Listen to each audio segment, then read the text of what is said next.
پٹھوار کا دل گجر خان صدیوں سے انسانی تہذیب و تمدن اور ثقافت کا عظیم الشان گہوارہ رہا ہے۔ گجر خان کا کثرت سے ذکر عہد غزنوی میں آیا ہے۔ سلطان محمود غزنوی لاہور آیا تو لاہور کی عالیشان عمارات دیکھ کر بڑا متاثر ہوا، لہٰذا مسلمانوں کی برتری اور اسلامی فن و تعمیر کو ہند آرٹ سے اعلیٰ و رفع منوانے کے لیے اپنے معاون خاص ایاز کو لاہور کی نسبت زیادہ خوبصورت شہر آباد کرنے کو کہا۔ ایاز نے اٹک اور جہلم کے درمیانی علاقہ کا دورہ کیا۔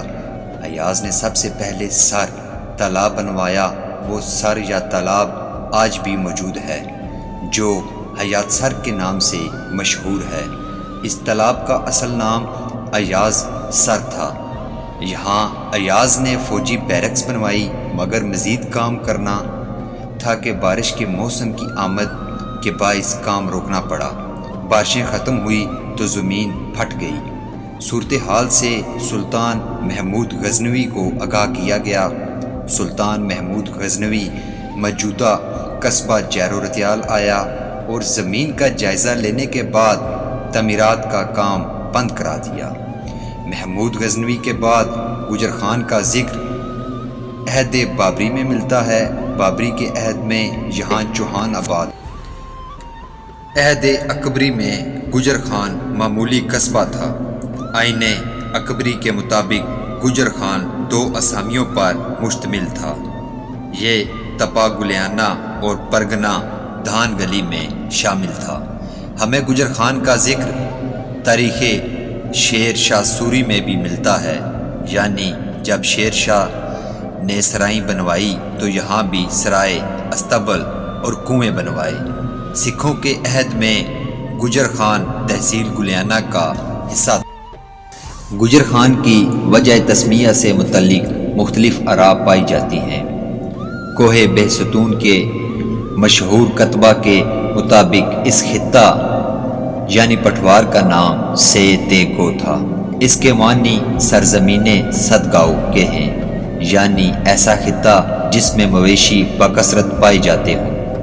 کتبہ مذکورہ ایران کے معروف بادشاہ واریوس کبیر نے 521 قبل المسیح ہندا کروایا تھا۔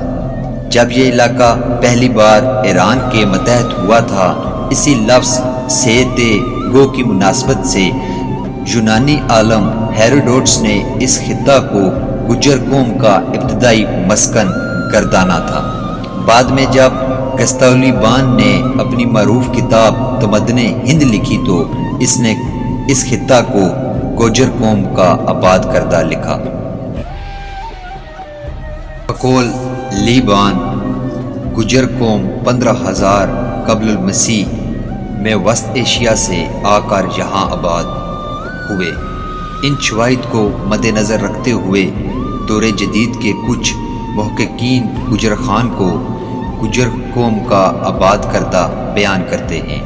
بقول ان کے گجر خان گرجاگ، گرجا، گوجرا، گجرات، گجرانوالا وغیرہ گجر قوم کے آباد کردہ قصبات ہیں۔ کچھ محققین کا خیال ہے کہ جب آدڑا راجپوتوں کا حکمران باران شاہ چوہان بنا تو اس نے 3 بیٹوں کے ناموں پر 3 قصبات آباد کیے اور ہر قصبہ کا نام اپنے تینوں بیٹوں کے نام پر رکھا۔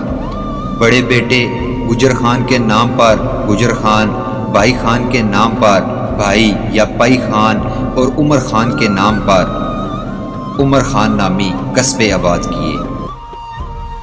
بقول بدھ پرکاش گجر خان کو 1767 میں سکھ جنرل گوجر سنگھ نے آباد کیا تھا اور اس کو گلیانہ کی جگہ تحصیل ہیڈ کوارٹر کا درجہ دیا تھا۔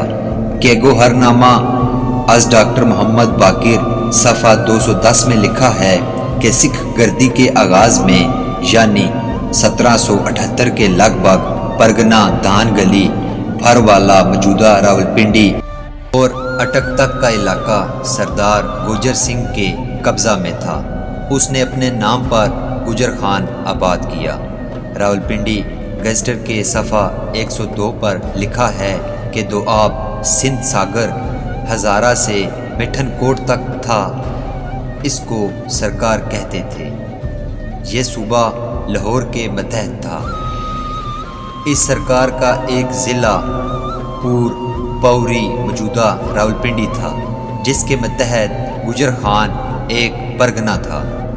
کتاب وجہ تسمیہ و کفیت اور آبادی دیہات میں گجر خان کی وجہ تسمیہ کے متعلق لکھا ہے کہ اس کو مغلوں کے دور سے قبل خانہ گوجر نے 839 ہجری میں آباد کیا تھا، اور خانہ گجر کی مناسبت سے یہ شہر گجر خان کہلایا، مگر جب عہد بابر میں چوہان آ کر آباد ہوئے تو قصبہ کا نام چوہان گجر خان مشہور ہوا۔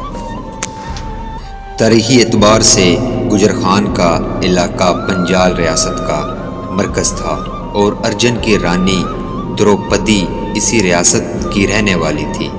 زمانہ مابھارت کے آثار اب گجر خان میں نہیں ملتے۔ انگریز عہد میں بھی اس سے پہلے بھی تحصیل گجر خان کی ساری تجارت کھتری ہندوؤں کے ہاتھ میں تھی۔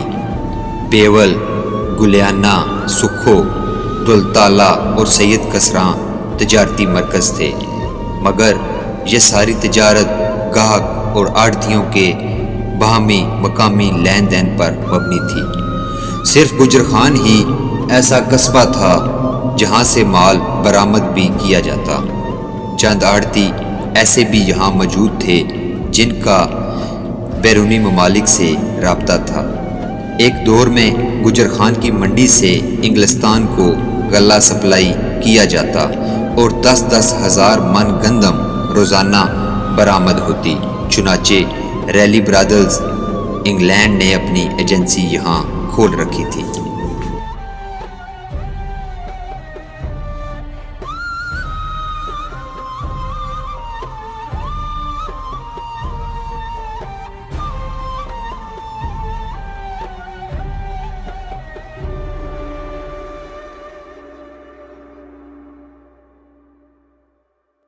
اگر آپ تحصیل گجر خان سے تعلق رکھنے والے مختلف شعبہ زندگی کے افراد کے جنہوں نے اپنی تمام زندگی اس مٹی، اس دھرتی ماں کے نام کر دی، ان کے بارے میں جاننا چاہتے ہیں تو آپ میری کتاب گجر خان رنگ کا